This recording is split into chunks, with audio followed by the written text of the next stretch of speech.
২০৮ নং জাতীয় সড়কের এরারপাড় ধলাই নদীর উপর নির্মীয়মান আরসিসি ব্রিজের নিম্নমানের কাজের ফলে ব্যাপক ফাটল দেখা দেওয়ার অভিযোগের খবর পেয়ে বুধবার বৃষ্টি পরিদর্শনে যান বিধায়ক মনোজ কান্তি দেব। এই বৃষ্টি নির্মাণের বরাত প্রায় এনএইচআইডিসিএল এর অধীন কাজটি করছে সাও কনস্ট্রাকশন।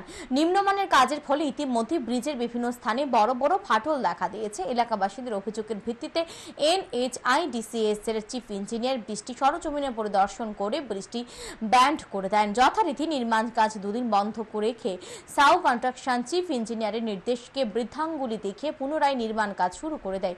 এই খবর পেয়ে বুধবার ব্রিজের কাজ শুরু হয়। তিনি ব্রিজের নিম্নমানের কাজ প্রত্যক্ষ করে ক্ষোভ প্রকাশ করে কাজ বন্ধ করে রাখার নির্দেশ দেন এবং নির্মাণ কাজের দায়িত্বে থাকা চিফ ইঞ্জিনিয়ারের সাথে যোগাযোগ করেন। বিধায়ক মনোজ কান্তি দেব জানান, ব্রিজ নির্মাণে কোনো ধরনের নিম্নমানের কাজ বরখাস্ত করা হবে না। ব্রিজের কাজ রিজেক্ট করার পরও কেন এজেন্সির কাজ করে যাচ্ছে তার জবাব চাইবেন। এই ব্রিজ 1 কিংবা 2 বছরের জন্য নয়, ভবিষ্যতে এই ব্রিজের উপর দিয়ে বড় বড় গাড়ি চলাচল করবে। নিম্নমানের কাজ হলে ভবিষ্যতে বড় ধরনের দুর্ঘটনার সম্ভাবনা থেকে যাবে।